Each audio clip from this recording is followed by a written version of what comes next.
We are live, and I hope this time the connection is much better. We're going to wait for Yelena to join us, and we're going to start with a very powerful show tonight, a show like none other. So I hope you tune in and join us in our conversation. Much better. Thank you so much. I hope this is going to be much better. And Yelena's already prepared. And we will begin tonight's episode. Okay, this is very exciting. I'm really excited to do this live. I know Yelena for a few years now. Yelena and I actually did a Facebook Live years ago on Facebook when she was really kind enough to send me her Shabbat makeup to try out. And it's amazing. If you haven't tried out her Shabbat makeup line, I highly, highly encourage you to try it. She has an amazing line of Shabbat makeup.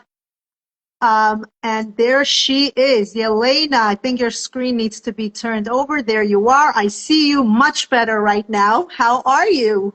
Great. Thank you for having me. I think we figured it out. The connection looks flawless. I think now we can start and we're on a roll, which is good.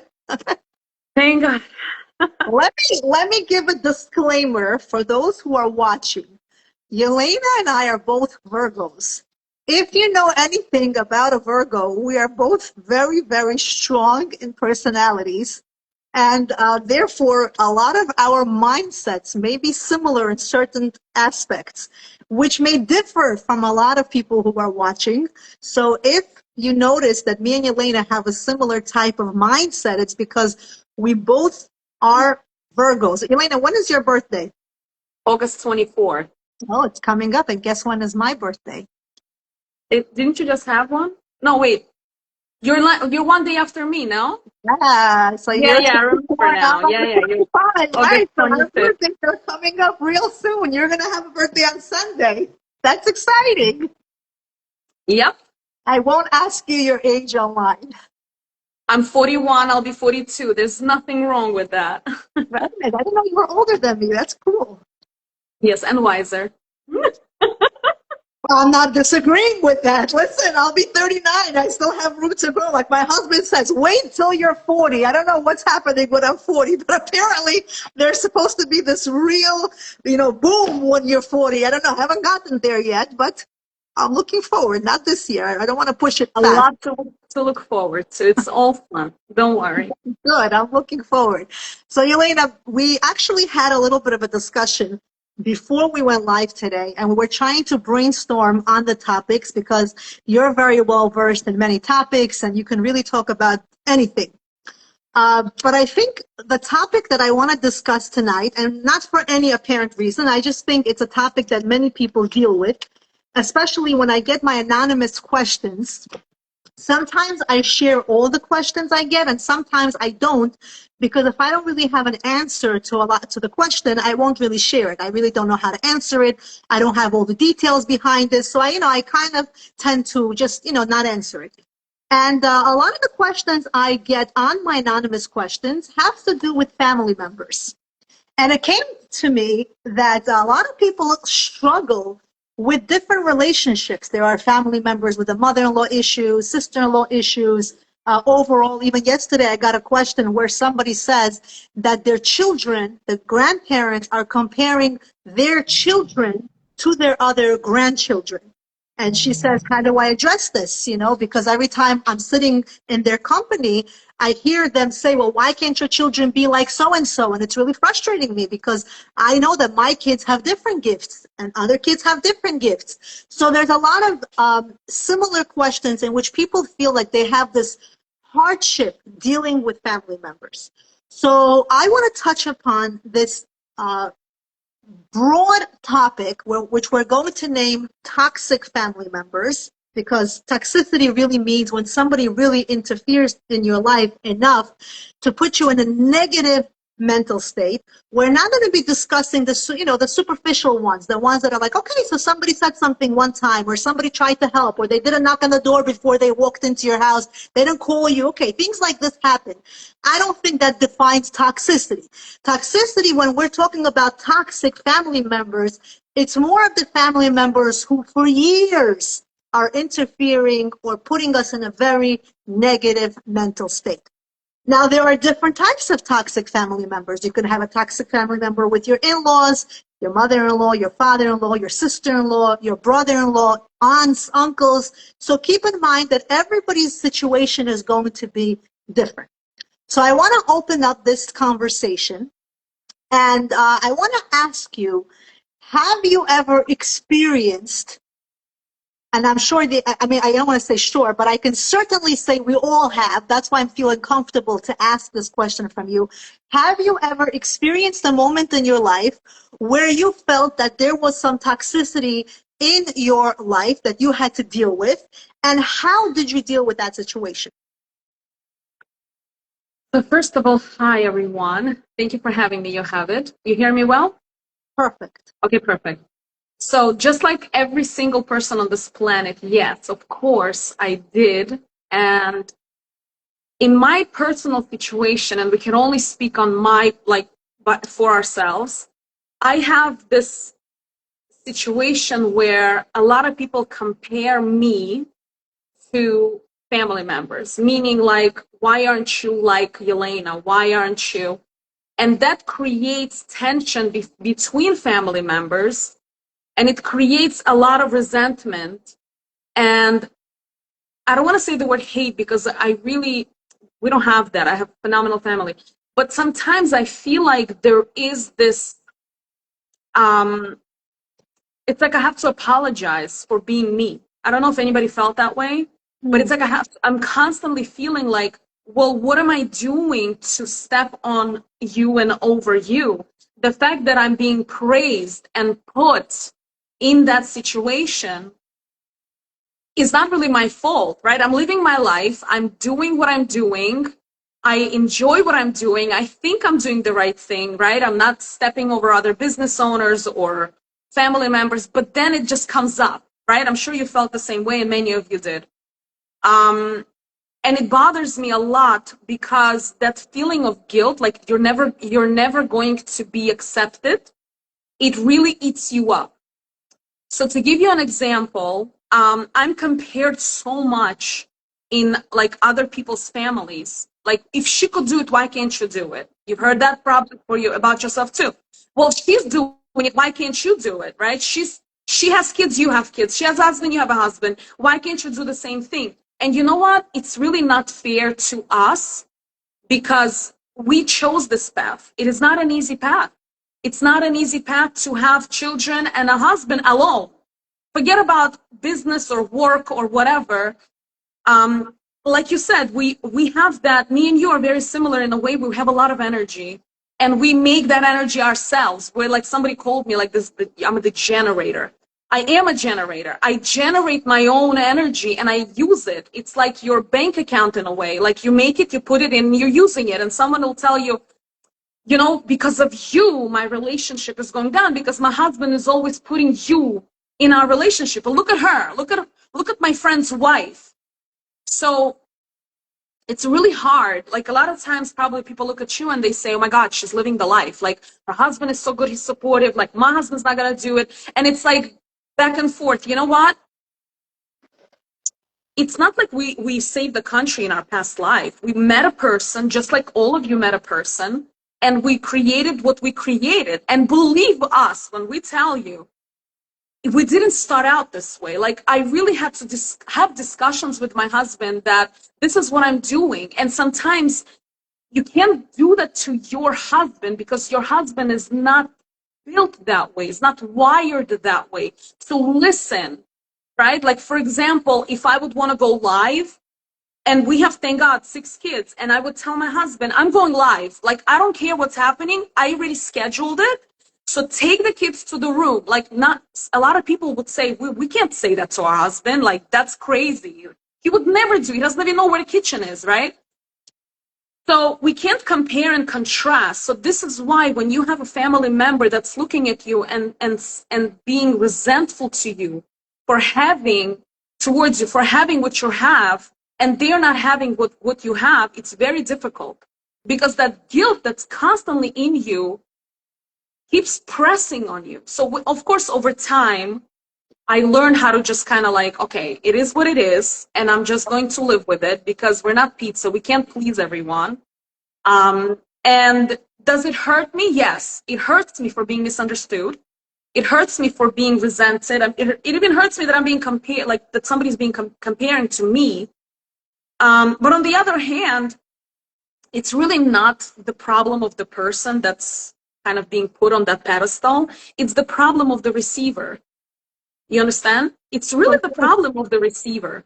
If I understand you correctly, it's almost like you're saying we should be able to be ourselves without having to be apologetic about it. To be authentically us without having the need to apologize. Because sometimes people can judge you or me by accident thinking, oh, she's not respectful. Like, who talks like that?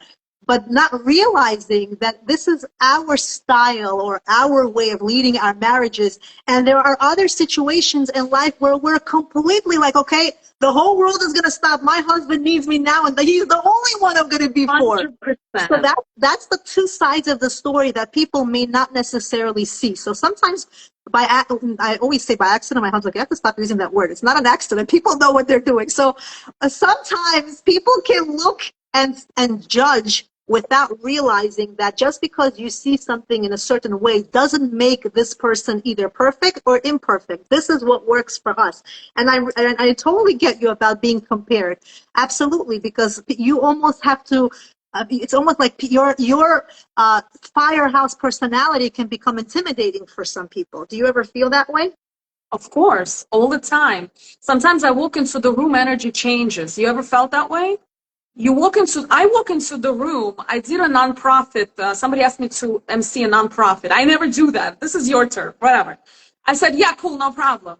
So everybody's sitting, it's quiet. I walked in, and the gentleman that we were doing this nonprofit, whatever presentation for, he goes, oh my God, it's like the hurricane, just like we felt your presence. You're amazing. And when we finished, he just kept talking and talking about it. And that's just me. I just walk in and I have a smile on my face and it's this strong energy present. And over time, I understood it. But in the beginning, I was like, oh my God, should I come in quiet? I mean, I wasn't singing when I walked in, like I wasn't dancing. I just walked in. But that strong walk, that presence, that confidence, it's not built. Ladies, it's not built overnight. This is years and years of working on yourself and falling down flat on your face, getting up, going and doing it again all over the next day and the next day and the next day. It's like a muscle that you've worked so much that at some point you became kind of like desensitized, that's the, like, for the lack of a better word, you just don't feel the negative comments towards you or the unwell wishes. Or, for example, the best comment that I ever got, that I usually get is, oh my God, are you like the only provider? Like, does your husband even do anything? Like, you're probably the one pulling. And another comment is like, no, под каблуком, знаешь, like under my heel. Like, is he even a man? Those comments really hurt me in the beginning for years. I'm like, how could they say that? My husband is a sweetheart. He works so hard. He's such an amazing provider. We're just a good team. We figured out where we want to be. But the fact that do you even cook at home? Do you even do anything? It looks like your husband is all. So at the end of the day, we can't compare anyone to anyone. Even when you take apple and an apple, you will find differences. And I think this is what makes the whole relationship with family toxic, is when people don't understand. They think they're going to inspire a person by saying, why aren't you like your sister?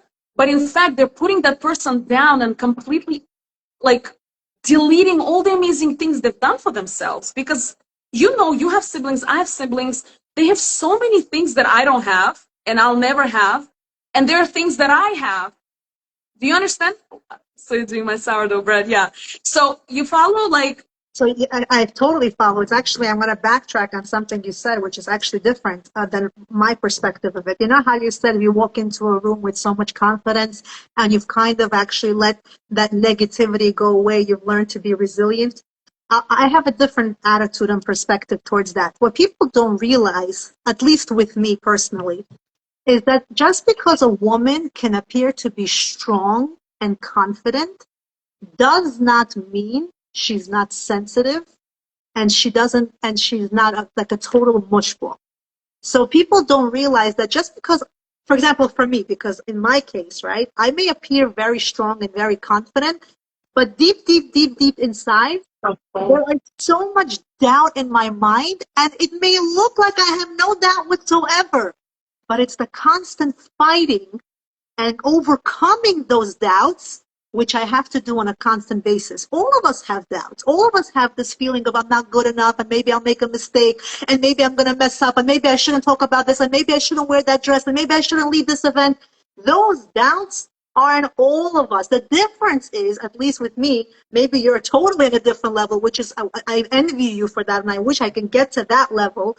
With me, it's knowing I have those doubts and knowing that it's so hard for me and still pushing through and saying, I have to do this. Because being comfortable in your skin is not always a good thing. If you're comfortable doing what you're doing, that means you're not growing. And growth means pushing yourself forward. And that every one of us, whoever's watching right now, and this is why I love Yelena, because I didn't really give her a real introduction. She actually has a women's group on WhatsApp. I think you named it Bukharian Influential Women, if I'm not mistaken. Leaders. Where she teaches us women to fight against that fear that we have and to become powerhouses and to grow strong. So I look at her and I say to myself, like, wow, I really admire her, because how many people are going to want to see other women shining? You know, as I sit there and I look from the side, you know, because my style of work is different, but she's there really rooting and cheering people on. And it's really admirable to see that you can be a strong woman and still want others to succeed. And that to me is not intimidating at all. And unfortunately, we make a mistake where we judge a book by its cover, not just between her or myself, in most aspects of our life, even family members. How many family members don't give you a chance to be your authentic self? Tell me if you've ever encountered this. Let's say you finished a certain career or you have a certain business, and then there are people that see you in your own family that you're growing, and instead of becoming closer to you, they start to distance themselves. And you're almost like, why? That I didn't change. I'm still a very low-key person. I'm still very humble. Like, what's happening here? What did I do wrong? And I think it's nature. The more a person grows, unfortunately, the ones who are supposed to be closest to those people somehow are drifting apart. And you almost say, like, why is it that sometimes the outside world is so happy for my growth and is rooting me on and it's cheering me on, but those who are supposed to be the closest to me, the ones who are supposed to clap for me, the ones who are supposed to cheer me on, why are they acting like they don't see my success? Why are they hiding? Why don't they compliment me? Why aren't they calling me and wishing me a mazel tov? Did you ever experience that? Yeah, unfortunately I did. And you know me, I don't like to be specific on certain about No, people, don't give us but specific. I'll tell you I'll tell you what I feel. So first of all, we're really not the same when we're growing. And not in terms of being humble. We are humble. Not in terms of being not kind. We're still kind. But we're expanding our energy so much, like the energy field. We're expanding our energy field so much that we can take on ourselves more. So we're no longer, the word petty is not the right word, but you follow. We're no longer participating in little small talks. We're no longer interested in being in certain rooms, and we're no longer interested in chit-chatting with certain people because we now can identify the negative energy that drains us. And we know already subconsciously because we become heavy lifters, right? Like when I take my group and I want them to succeed so badly. You know, if somebody's draining that energy out of me from one end, I can't give anymore. So it's like subconsciously you're now being guarded. It's like you've uploaded a new software where you become very different. So when people say you changed, they're right. You know, that person that I was before, the one that you can break easily, the one that will cry easily, the one that, I mean, I'm still a good, like, I'm still a softie, you know, those that know me personally. I'll come home sometimes and I'm crying it's very rare now, but like I'm crying my eyes. My husband's like, what happened? Who did it? I'm like, I'm just overwhelmed. It's just too much. I'm just so misunderstood sometimes. And he's like, I get, like, that energy that we are exuding, we just want to spend it on something else. We just want to give it into a better place. And because we're not giving this energy to the toxic family members or the toxic friends or a coworker, they feel like, oh, now she's on social media or she owns whatever, whatever. Now she's avoiding me. But in reality, it is not true at all. It's not true at all. We still love you. We still will do anything at one phone call. Like in the middle of the night, you call me, I'll drop everything and go. I'm just choosing where I spend my energy because I know there are things that I'm like, we all have a mission. And if I don't do what I do, who's going to do it? Who is going to do it, right? You have a mission to spread the word. You're a phenomenal speaker. I have a mission to whatever, make people pretty or whatever it is, whatever our mission is, we have to do our part.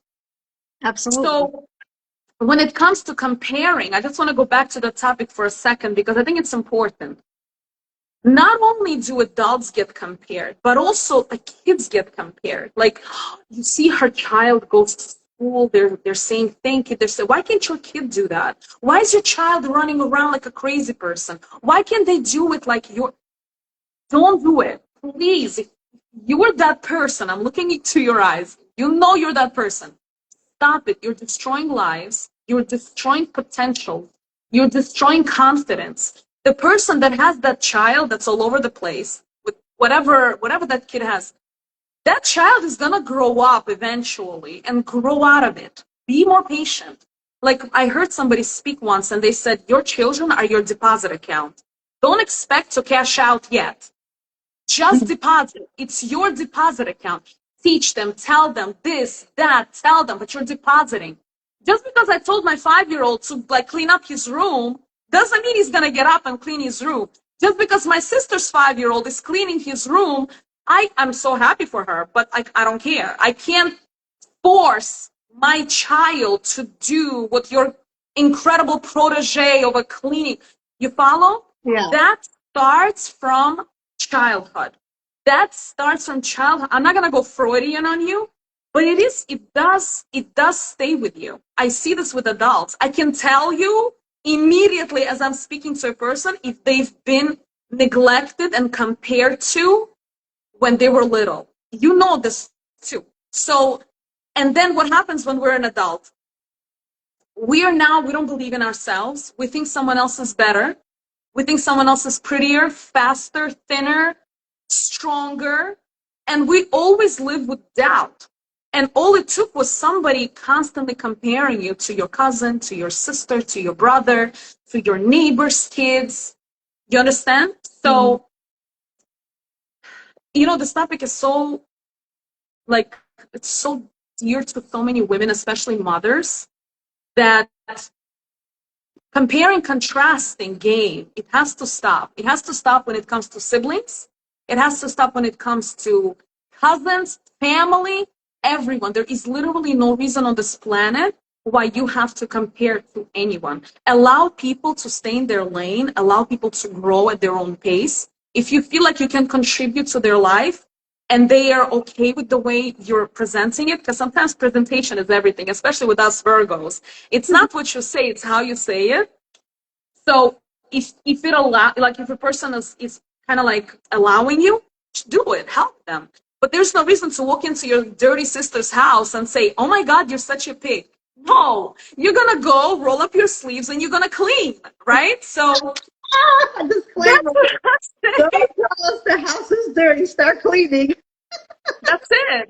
I love that, Yelena. I love it. We're going to get back on this topic. Can you read some of the comments that came through for now, please? Let's see. It's a lot of comments. That's why I We don't have want fun balls, love your girls, definitely true. The worst is when they compare children and Grandkids, yeah. I don't care if they compare me to, just don't compare the children. Yeah, oh wow, it's a big topic. How can I be added to the group? A real queen. Yeah, Who's yeah. asking how can they be added to the group? Which group?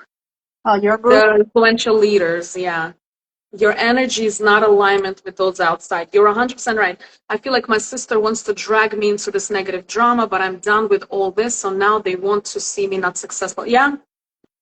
Um, kids that are go crazy and run around, the most successful kids, they can be. They can be. There is no reason to compare. Yeah. Yeah. So it looks like a There's lot no of question people, to come. Yeah. a lot. So They nobody do. has any questions. Okay, very good. Let me ask you a question, another one, now that we're still on this topic of toxic family members. I'm like afraid to ask sometimes because I don't want it to get too personal. And sometimes when we have to really like filter what we say around here. Anybody in your family, not in your family, do you have any experience, whether it's yours or someone else's, of a story that you know of a family member who has been given the silent treatment for many years, put down, so we're not comparing anymore. Now we're talking about people thinking they can give us the silent treatment because that is actually also a form of toxic behavior and also a form of emotional abuse, by the way. When people decide, like, for example, you can be talking to someone today and they were perfectly normal with you. The next day you see the same exact person and they'll just go whoosh past you. They'll sit right next to you. They won't talk to you. They won't pick up the phone on you. All of a sudden they blocked you and you're like, wait, what did I miss? Did something happen between us? Because I don't recall any of these episodes happening. Have you ever encountered a situation, whether through with yourself or with others, in which there are family members who are not comparing you, but it looks like they may be intimidated or jealous of you? And what advice can you give to those who have encountered that? So with me personally, it didn't happen with a family member. It happened with somebody from my high school.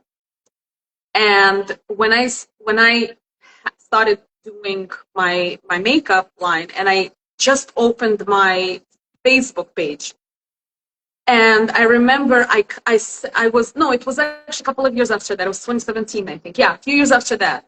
And I was that was my line was asked to be on the Golden Globes in the celebrity give backs, and I post about it. Like, why wouldn't you congratulate me? This was huge for me. I get a comment from, I know her from high school, like we've been friends. She comments, she goes, "Oh my God, you're a liberal. I'm unfollowing." I was like, hold on, like, wait, what? Like, out of completely nowhere, we had a phenomenal friendship. Nothing happened. And then she goes, "You're a liberal. I'm unfollowing." I was like, okay. And then I'm calling her to say, what's up? Like, what just happened? I just posted that I'm sending gift boxes. This is huge for me. Like, this, go, no response, blocked. Like, to this day, I mean, I don't care. I don't care anymore, whatever. But at that moment, I was like, what on earth happened? Few things happened, because later on, I found out. The fact that this happened with me and not her was eating her inside. She didn't know how to tell me. She didn't know how to express it, because any other way you're going to express it, it's going to come out wrong. It's going to come out wrong. So the only way to do it is to say, you're a liberal, you're supporting the Hollywood, and I am done with people like you, right? Of course, I took it to heart, because I felt like, you know what?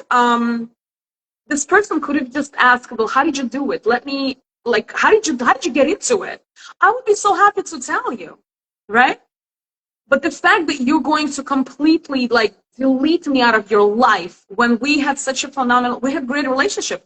It was like, it was a really big lesson learned for me. And it took me about a year to kind of like stop being sensitive about things like that after that. Um, but you know what? My personal advice for somebody like that, because I know people personally where their own sisters do this to them. They just like, I should have your life. You shouldn't have this life. And this happens and it'll continue happening. My advice for people on the receiving end of that hate, you know what? Some people are your transportation and some people your destination. And you need to understand that some people will get off the next stop, but you're going to keep going because you haven't reached your destination yet. It doesn't mean you need to get off the train and run after them and explain to them what had happened and apologize for everything you're doing. I'm not talking about the bad people, whatever. You know what I mean, within reason. Just continue your journey. Just continue your journey, because if you are given a certain power, right, a certain voice, a certain spark that you must share, you need to share it. Somebody told me once when I was doubting myself in the beginning of my business, I was like, who the heck am I? Who am I? Like, why would anybody buy from me, listen to me, hire me? You know what he told me? It was one of my coaches. He said, Yelena, you don't have a right not to share your gift. You don't have that right. Because somebody out there really, really needs you. And if you're going to be a chicken and you're going to hide because he said, she said, that person will suffer. You know, that really hit me. It really hit me because if you really think about it, whatever I do, you do, there are plenty of people who are better, faster, prettier, whatever. But we reach certain people that those people will never reach. I love that. No, it's So very powerful. to allow yourself to be that strong leader. Remember when I had my session after, unfortunately, this happened this past Wednesday, and a lot of girls were like, we're not in the right mind, we're not in the right mind. And I said, we're still doing it. We're still doing it. And remember what I said, the leader has to lead. And each and every one of you on this live, and those of you that are going to watch it later, you lead in a certain way. You may not have a social media following, but I am sure 100% there are people that are listening to you and that are looking up to you and are inspired by you. And if you will stop and start comparing yourself to someone else, you are going to lose that connection and you will get lost. It's very easy to get lost. So easy to get lost. You know, if I compared myself to Mac and to this and to that, I would go out of business. If Yocheved would compare herself to greatest speakers of all time, she'll say, forget it, who the heck am I? I'm out. But the thing is that we reach the people we're supposed to reach. It's written on our foreheads. We need to stop overthinking it, and we have to keep going. I love that. I love that. Diana says that's so true. I see that about myself. You know, sometimes also, if you think about it, sometimes when you're experiencing a very difficult relationship with people, that may actually be your drive to get even stronger and to go even further.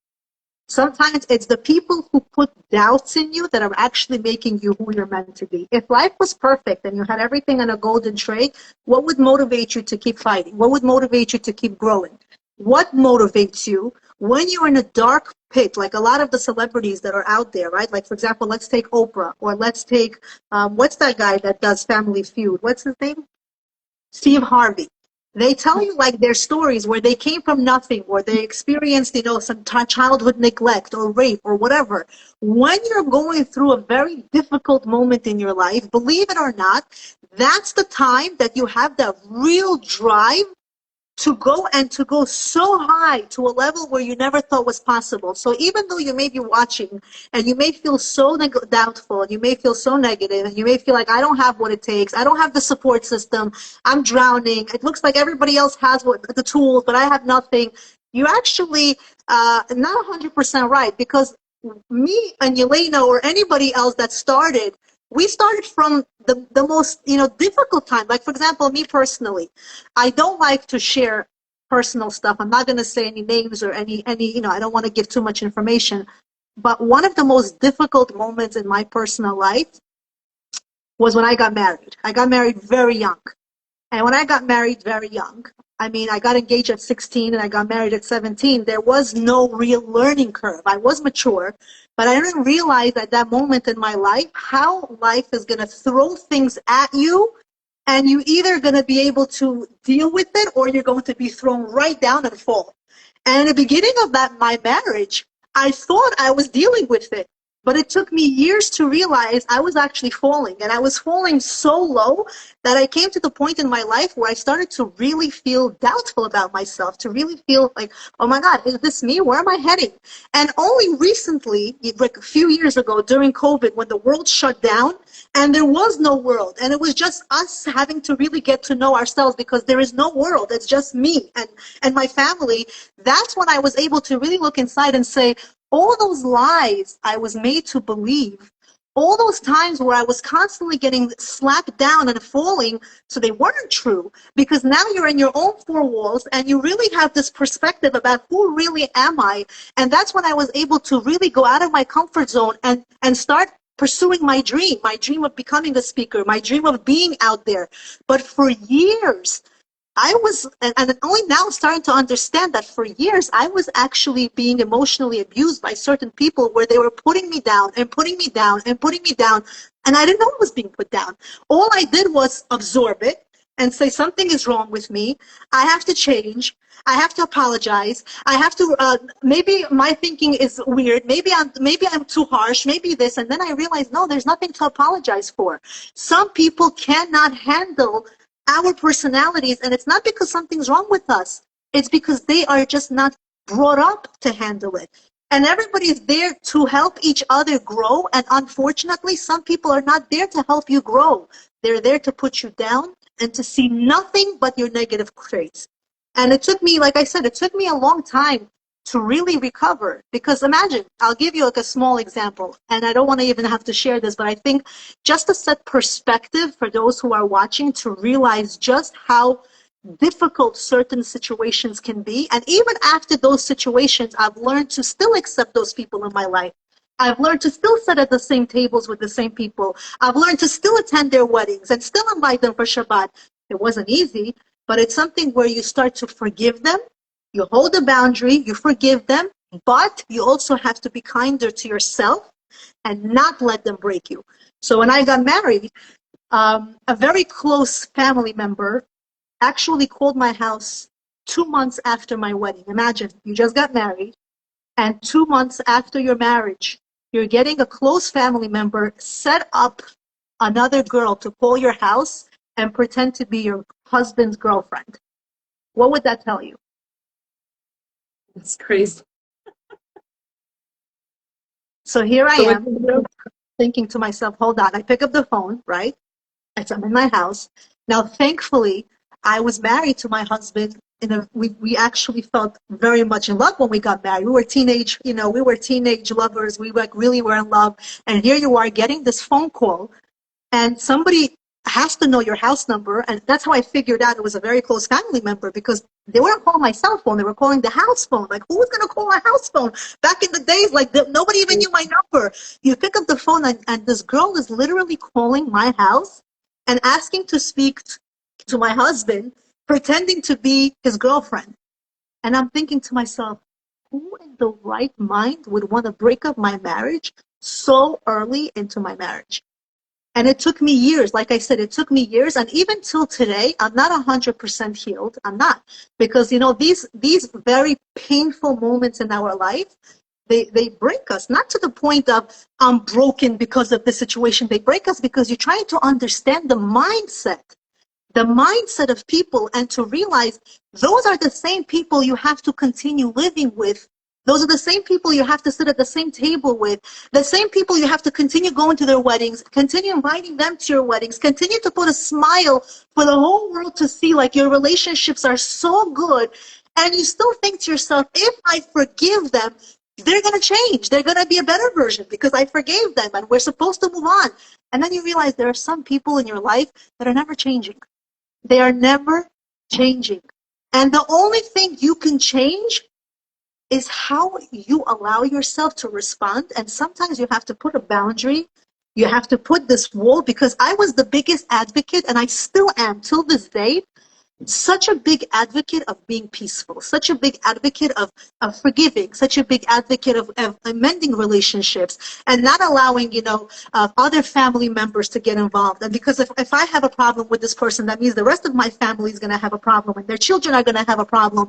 And then you really say to yourself, at what point do we stop and say, but my body needs to be protected. My soul needs to be protected. My mental health needs to be protected. If I don't protect it and I don't put a boundary, then how far am I going to get in life? I'm not getting anywhere. So that's where you have to, all of you who are watching, you have to realize that those instances that are meant to break you, that are meant to put you in the lowest stage in your life, those are actually one day going to be instances that are going to form you and shape you into the strongest, most resilient person you are meant to be. So even though it's painful, until today, I don't really even like to share it. It hurts me, but I guess I was meant to share it today. Till today, I realized from here what lesson did I learn? Not really the greatest lesson, but I also learned how strong I am as a person, that I could still continue to be nice to these people, to this particular person, despite the pain and frustration that have been caused. And that's why I think you're in the same boat, Yelena. I think all of us here that deal with toxic family members, and you know what really hurts me? You see these tragedies that are taking place, right? You see these young lives lost, and you see people dying young, and you see these unexpected events, and you think to yourself, maybe, just maybe, they're going to change. Maybe, just maybe, there's going to be something different that's going to come out of it. Maybe after October 7th, after all the stuff that we had, after all, because this is not the first event that ever happened. How many events already took place where we've seen crazy things happening, and you think maybe, just maybe, these people are going to change? Nothing changes. And that's what's really sad. We sit here and we have so many inspirational lectures, and we have so many organizations, and we collect money, and we mourn, and we cry, and we feel bad. But then we wonder why. Everybody's questioning why. It's the answer. I don't know the answer. I'm not God. But how can things change in the world when there is literally hatred, resentment, jealousy within our own circles? You don't even have to go far. Your own circles of people are not being there for one another. There's no genuine love. There's no genuine connection. And it's like, why? What's the reason behind it? And they're not changing, right? Like Shoshana says, they're not changing. Another thing I want to add, what is the first thing that people say when the tragedy strikes? What's the first thing that people say? Well, why didn't they do this? Well, why were they there? Well, if it was me, then XYZ would happen. Instead of just holding space for the person that has witnessed tragedy and been in a tragic place, that I think is, I don't want to say things that will, like when you're saying something, you're putting it out there, but like if we could just collectively stop doing it, not just as a community, but as a whole nation, to stop grinding others for their choices. Because like, you don't understand how many people, I know it's a touchy subject, but I feel like I have to mention it, that what we just experienced as a community with this precious soul. You know how many people started judging? Well, why did he let her do this? And why did he? What's your business, first of all? Whatever the parents and the children discuss, it's that. It has nothing to do with what's happening. Right now, we need to come as a community, be quiet, and support. Whether it's financially, whether it's a hug, whether it's charity, whether it's a kind word, or just be silent. Instead of saying October 7th happened, how many people said, well, they were there on Shabbat, they shouldn't have done, they should have XYZ, this should have happened. What is it your business? You're not perfect, we're not perfect. Sometimes we allow our kids to do things that other parents wouldn't allow because they talk us into it. Sometimes we ourselves are doing, I mean, the fact that we're both on social media chatting about these things is a big deal for a lot of people. How could we? We should not judge others. We should not backstab others. We should not say, well, if it were me, don't tempt Hashem. Don't tempt God.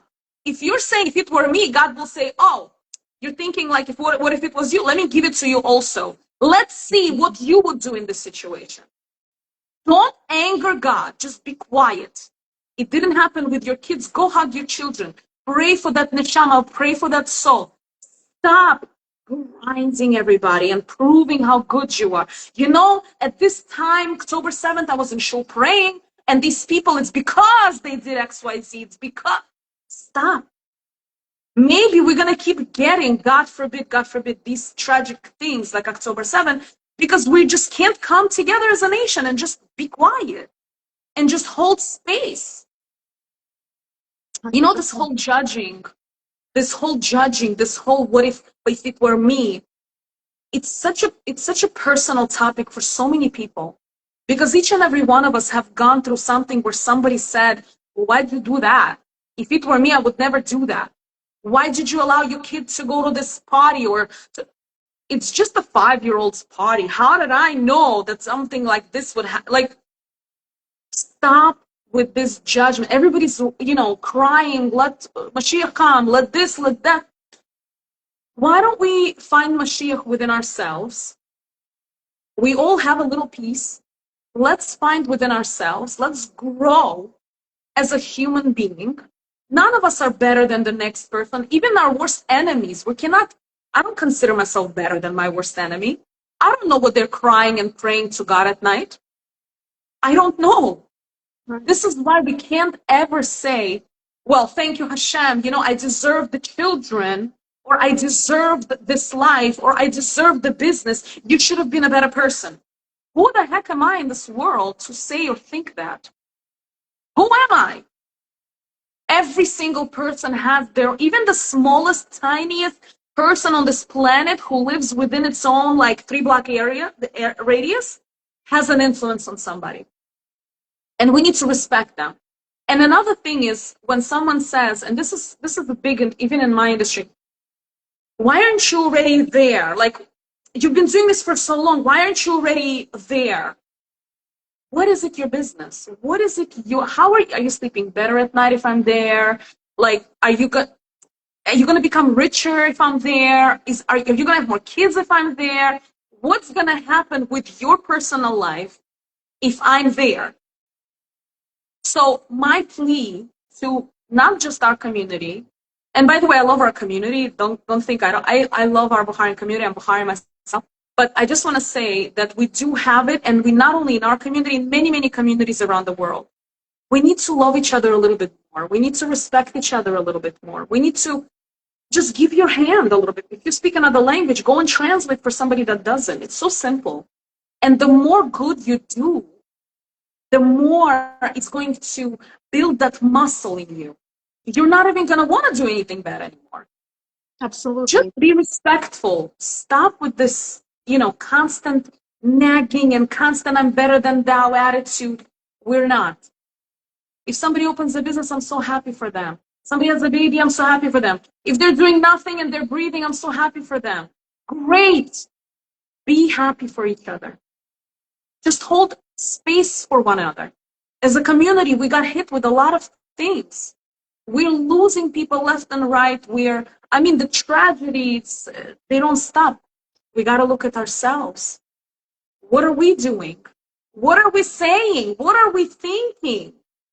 It actually reminds me when my sister lost her child, a woman comes up to her, right? Actually, a family member, somebody from the family comes up to her and says, the child passed away because of you. What kind of mother are you? And my sister says, I just lost a child. And this happens to be a child that never went to daycare, never took formula, 100%, nurse. And she says, I just lost a child. How can anybody come to me and say, you know why you lost her? Because what kind of mother are you if you didn't watch her enough? Meanwhile, she found her in the bed. She was already not alive. But my point is, people are so insensitive. And just the other day, a woman I was talking to on the phone, she was actually passing through, I guess she was driving somewhere. And on the phone, she's passing through this big ocean. And she says, oh my God, I'm looking at the ocean right now. And I'm just thinking, what kind of mother allows her children to go on a boat in this ocean? And I'm like to this person, this is exactly to prove the point, right? People don't think, and you would think that they only say it to other people, but they don't. They say it even to those who are hurt.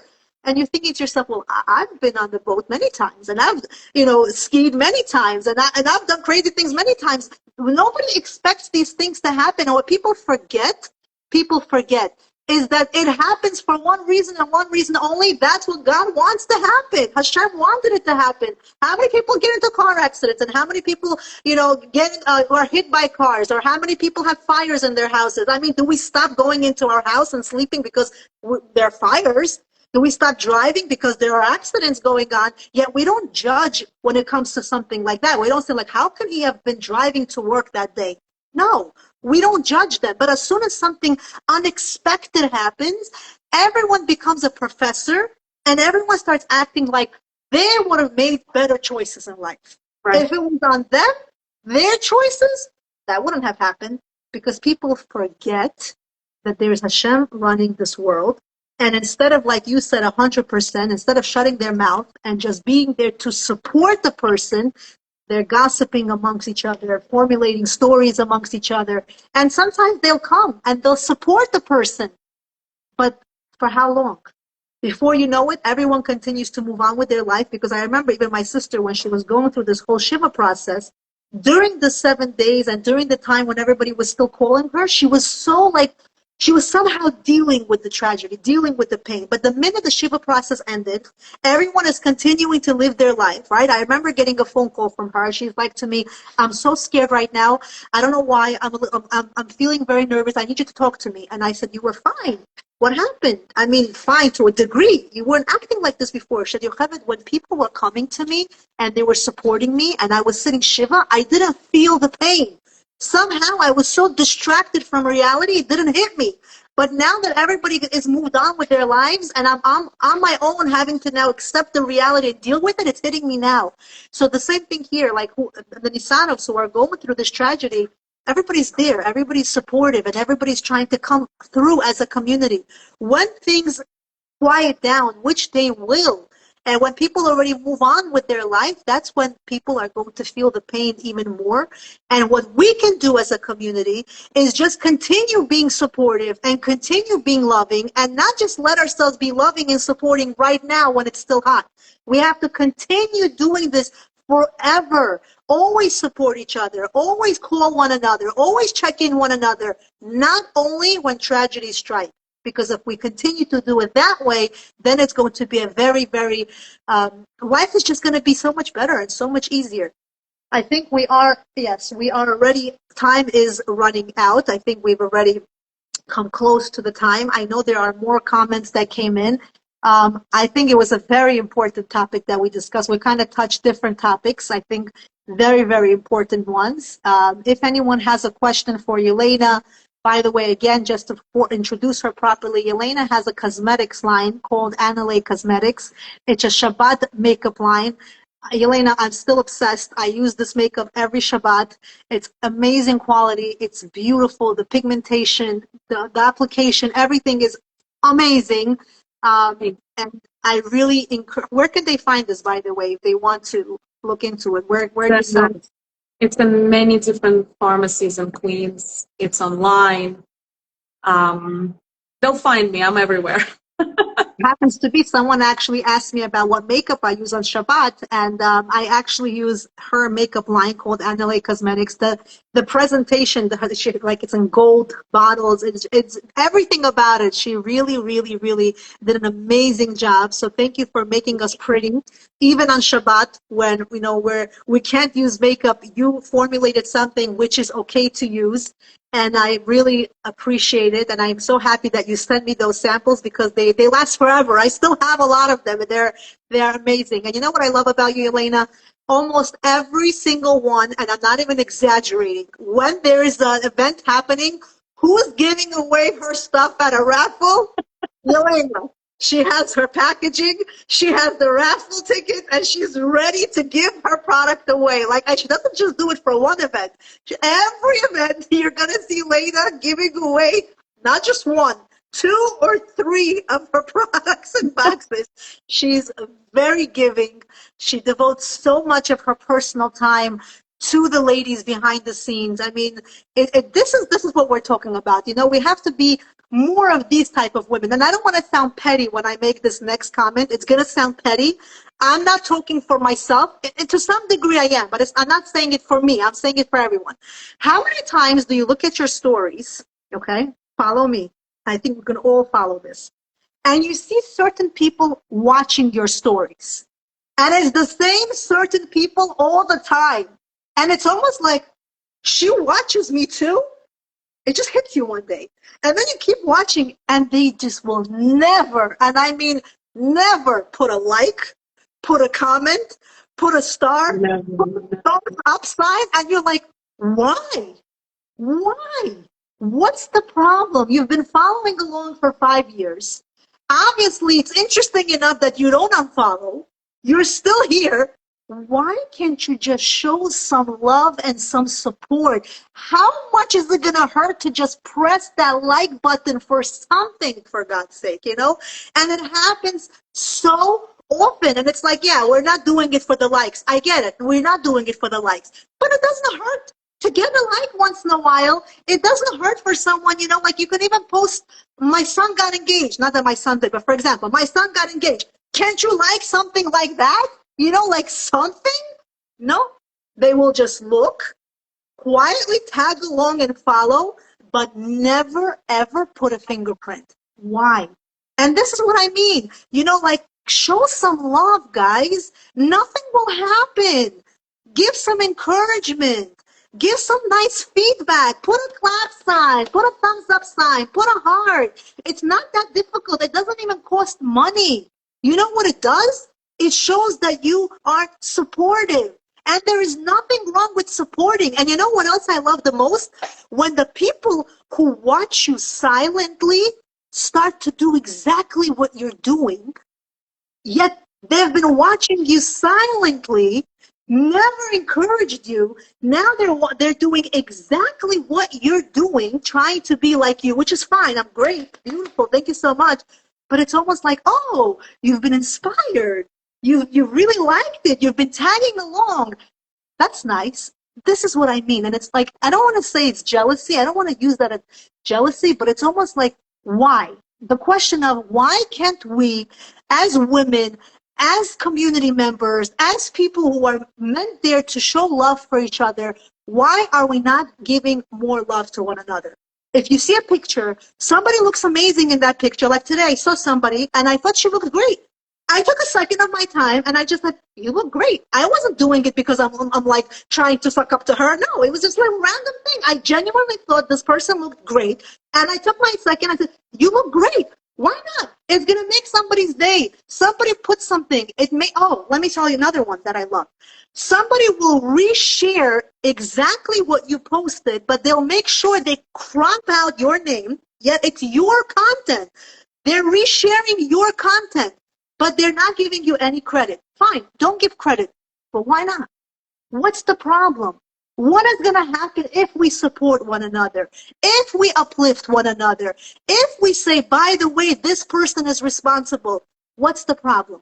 And this is where it comes in, this feeling of being envious or, this like dark spot. And this is how it all starts. When we start to behave this way amongst each other, then we're not happy for each other.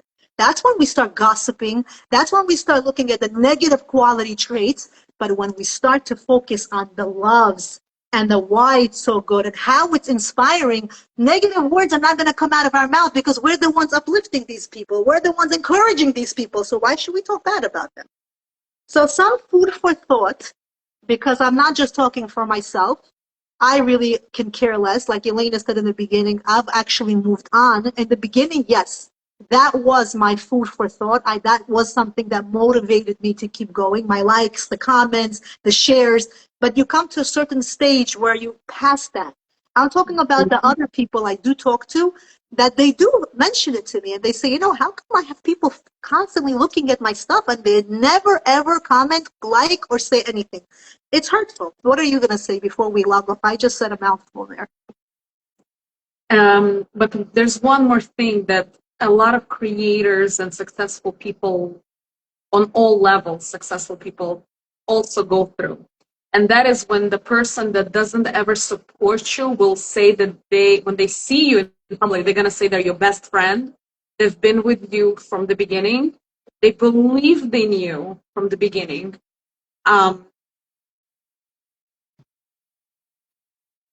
Please stop doing that. Just Say it again. I lost you. Meaning, like, when somebody doesn't support you, doesn't doesn't even buy anything from you, but when they see you in public, especially at events, they're saying, "Oh my God, she's my best friend. I believed in her from the beginning. I knew she was gonna make it. I supported her, and I'm sending her all her customers." It's like, no, it's fine. Just remember that as you're growing, people are gonna start saying these things. Just say thank you. This is what I do. I say, oh my God, you know what? Without you, I really wouldn't be here. And I move on. I always say So that. they take the Literally, credit, that's my you're thing. saying? They take the I credit. say thank you so much. Or somebody would call me and say, oh my God, I would say, oh my God, I opened the business. And they would say, that's because I was praying for you. And I would say, wow, thank you so much. It's thanks to your prayers. And I leave it at that. Why do I say that? Because some people, they need that validation. And that's fine with me, because once I've validated you, you're leaving me alone. That's it. If you're going to start reacting and saying, what do you mean? I didn't sleep. I didn't this. I haven't seen my husband, my children, my aunts and uncles. You're going to continue the conversation with a person you don't want to speak with. So just say, thank you for your prayers. Yep. Without you, I wouldn't be here. And move on with your life. Learn how not to react to every single thing and person. Exactly. Like Winston Churchill said once, I think it was Winston Churchill. He said, if I'm going to stop and answer to every dog that barks, I will never reach my destination. So just keep that in mind. Grow, be respectful, understand that you're not alone. You're not alone. You're dragging your ancestry on your shoulders. Remember, we are the roots of our ancestry, not them our roots. We are. And when we're making mistakes and we're being rotten, it goes and echoes down the line. So we have to understand that and teach our children the same thing. Once you have a child, the root is now your child. So we are all representatives of our own ancestry. So just be good, but know who and where you need to give it to. Just be respectful, be humble, and know where you're supposed to be. Exactly. Amen to that. Let me just read the comments. They will disappear after we shut this live off, and I don't want to miss anything. Let's see here. A lot of compliments. Thank you so much for agreeing with us. Thank you for being here. I love it. Sweethearts. Yeah. That happens all the time. They just ghost you. Let them just enjoy you. They like you deep down inside. Yep. Again, this is not. I'm not saying this for personal reasons. I'm saying in general, it's the same thing. You go to an event, you showcase, you do somebody's makeup, you do somebody's hair. We have to learn in general to share how appreciative we are, how supportive we are. Learn to give them a compliment. It's very important. After you give somebody a service, in general, you know how nice it is when the person receives a text message or a thank you and says, wow, do you know how many compliments I got? Do you know how amazing your job was? Do you know how people stop me and ask me who did it? It's just a kind word. It just shows support. Yes, you're paid for your service. Absolutely. Nobody does it for free. I get it. But just to stop and give somebody that encouragement, it's not all about social media. Social media is an example because we can see on social media what's going on. But in all aspects of our life, when somebody provides a service, okay, it can be a teacher, it can be anybody, we have to get good at giving them good feedback, positive feedback, encouragement. It's important. And by the way, it's a mitzvah too. When you compliment somebody, that's not me saying it. When you compliment somebody and you bring them happiness and you make them smile, you're also getting a mitzvah for it. So it's the best of all worlds. So win-win. Yes. Thank you so much, Miriam. Thank you so much. I see Elena. I see all of you here. Regina. Especially, I feel like we're all Bukharian women should support each other and cheer for one another. And we will never take away from we will never take away from one another. We only add. Absolutely. That's my point. When we do that, we are only adding to somebody and helping them grow and become better. You're both amazing. Thank you for inspiring the community. Thank you so much. I learned a lot from my German Shepherd. Sylvia, all these little dogs bark at her when we take her for a walk, and she doesn't bark back. She just walks straight past them all barking. Oh, I love your dog, Sylvia. That's amazing. That's awesome. That's funny. We should talk more about this. Thank you very much. Creative Makeup by Lori. Frida says, so beautiful, very inspired by your words. Regina says, Yelena, you're such a woman of valor. Nina says, so important not to react or react only with positivity. So yes, a lot of beautiful, nice comments here. Thank you, ladies, for joining. Thank you, Yelena, for agreeing to come live. It really added so much to tonight's episode. I'm so happy that we were able to do this. If you found this to be helpful, definitely, share your comments and feedbacks with us if you have to do it privately. If you're watching this today, I'm glad you were able to tune in. You really definitely added to this live with your comments and feedbacks. I had a really good time. Thank you, Yelena. Thank you so much for having me. Good night, everyone. Good night.